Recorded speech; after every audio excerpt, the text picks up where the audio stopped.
Tiniyak ng Department of Education ang pagpapabilis pa ng pagpapatayo ng pampublikong silid-aralan sa bansa. Ayon naman kay Senator Bam Aquino, mahalaga ang whole of government approach para maisakatuparan ito. Si Denise Osorio sa sentro ng balita. Whole of government approach. Ito ang iginit ni Senador Bam Aquino para sa agarang pagsisimula ng mga inisyatibo sa pagpapatayo at renobasyon ng mga silid-aralan sa buong bansa.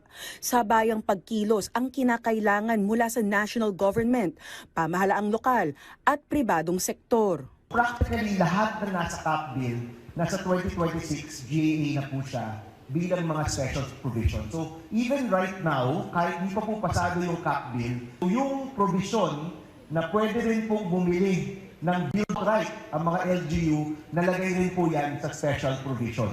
Sa idinaos ng Mayor's Dialogue on Accelerating Classroom Building in Cities and Municipalities, kinilala nito ang malaking kakulangan sa classrooms na nasa halos 166,000 noong 2025 at maaaring lumobo pa sa 230,000 pagsapit ng 2028 kung hindi bibilisan ang pagtatayo.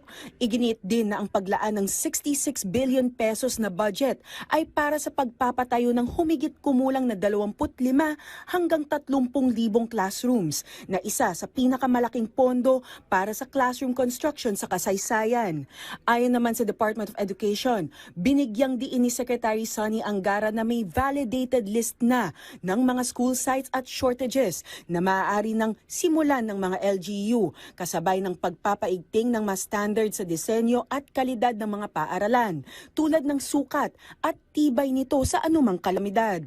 Paliwanag ni Angara, mayroong nang itinakdang deadline para sa unang batch ng mga Memorandum of Agreement ng national at local government partnerships.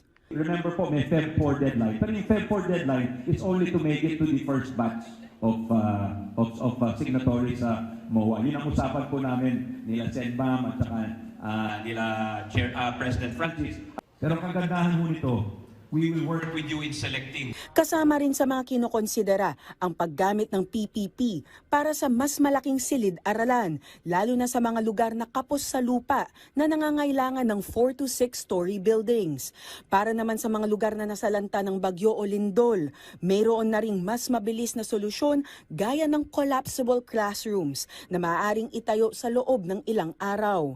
Dagdag pa ng DepEd, importante ang tuloy-tuloy na daloy ng pondo kahit sa mga susunod na mga taon para mahabol ang kakulangan sa mga silid-aralan at maibsan ang problema sa mga nagsisiksikang mga estudyante.